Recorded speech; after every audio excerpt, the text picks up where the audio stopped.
All right, welcome back. You're still watching Morning Live on SABC2 and SABC News Channel 404. Today, the Forum of Journalists for Transformation will be marching for the rights of black journalists in the media. The march, which will take place in Johannesburg, is intended at highlighting the plight of black journalists as well as their concerns about the current state of the industry. Joining us is Piet Rampedi. He is the founder and the editor of the Forum of Journalists for Transformation. But Piet, Tomela, good morning and welcome to Morning Live. Good morning and thanks for inviting us. Thank you so much for coming through. Talk to us about the concerns. What are these concerns? Why is the march being held? Look, we're marching to the offices of the Citizen newspaper, which is owned by Caxton, today at 10 o'clock. And the reasons are many.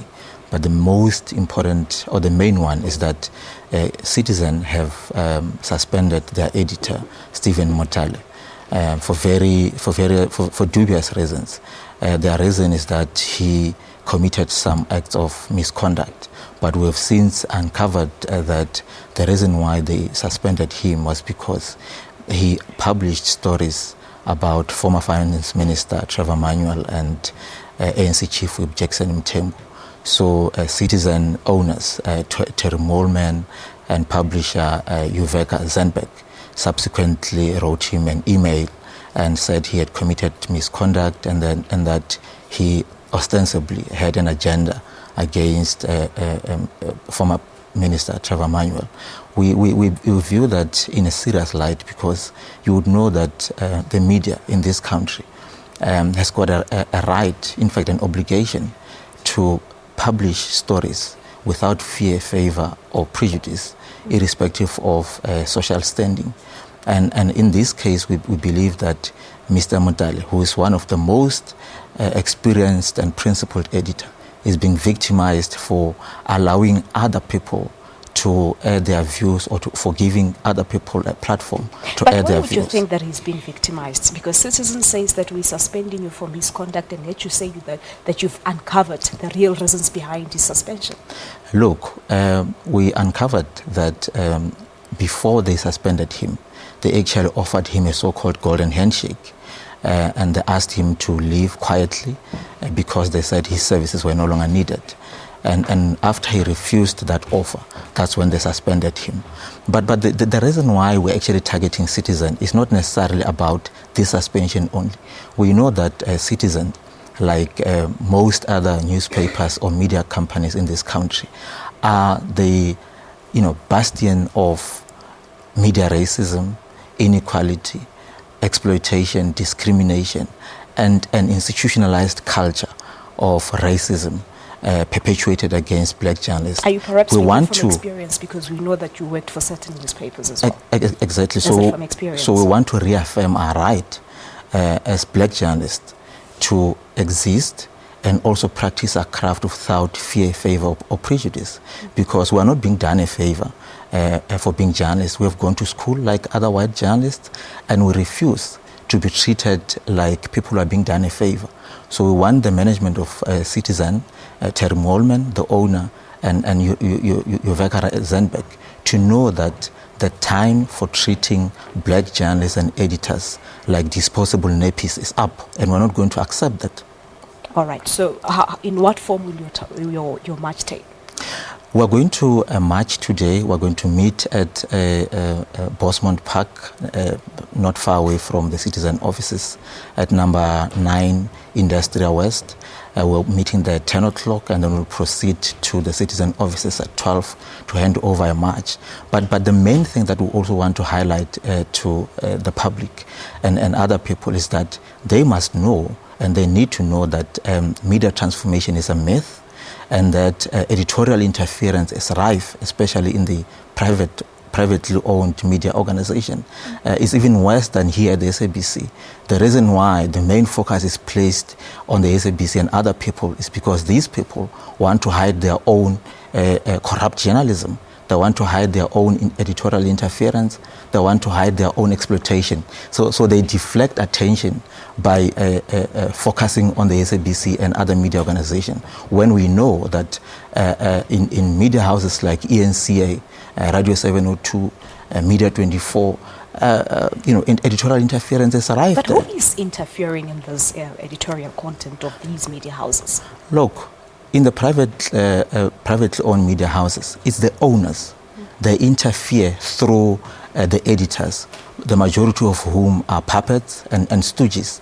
So they've allowed themselves to be used to actually protect the socio-economic and political interests of the owners.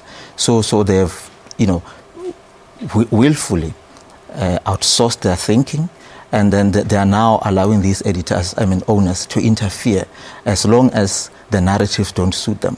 So you'll know that currently in the media industry, you have seen a lot of collusion when coming to narratives.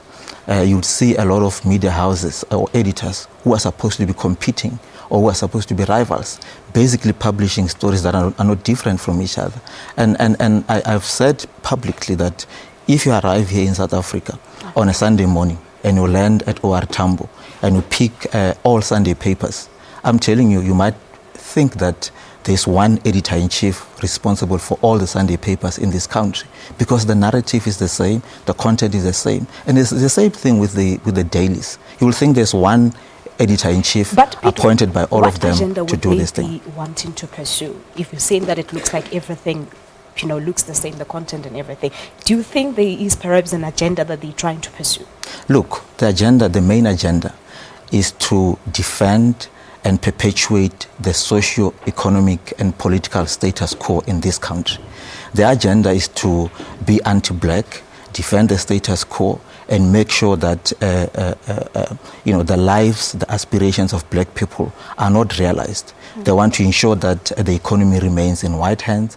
They want to ensure that the media owners, who are currently owning more than 80% of the current publications, especially the print media, their interests are defended, their socio-political interests are defended, and anybody who wants to challenge the status quo is then portrayed as some lunatic who must be dealt with. All right, we've seen a lot of individuals pledging support for the march, as well as organizations like BLF and COSATU as well. But media organizations such as SANEF, are they part and parcel of this march? Because you've been a member of SANEF previously, we do know, and you've raised these concerns while still a member. Look, SANEF are not part of this march, and we're not surprised, because they failed to defend Stephen Motala. And the reason why we have arranged this march as the FJT in collaboration with the CWU is because they have abandoned Stephen Motala, and he's now on his own. And the reason why SANEF are not defending him is clear. He's got a wrong skin color, and he doesn't think like the editors and leadership of SANEF. We know that SANEF, the SANEF that inspired us over the past 20 years, the SANEF that we have known for the past 20 years as this robust organization which defended editorial independence, is dead. SANEF is dead. We don't have SANEF anymore.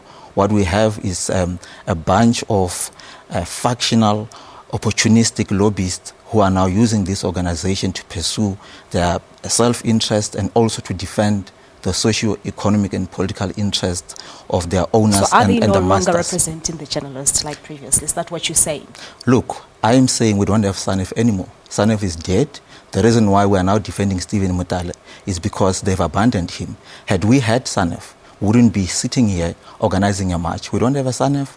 We have a bunch of, a group of friends and drinking buddies who are just using this organization and its legacy to perpetuate the status quo. In fact, they pretend to be defending the interests of journalists and editors, when in actual fact, they are defending the status quo and they are benefiting from the status quo. So we don't have SANEF. SANEF has been hijacked by a right-wing element. It's now a group of friends, and we want society to know that whenever they want to engage SANEF, they are not engaging with the editors of this country. They're engaging with a few individuals who are factional, who are unprincipled, who defend people on the basis of who they are, who they work for, and whether they have got relationships with other people. But thank you so much. I believe that we must also afford SANEF an opportunity to respond to the allegations that you're making. We're taking a break. Morning Live continues after this.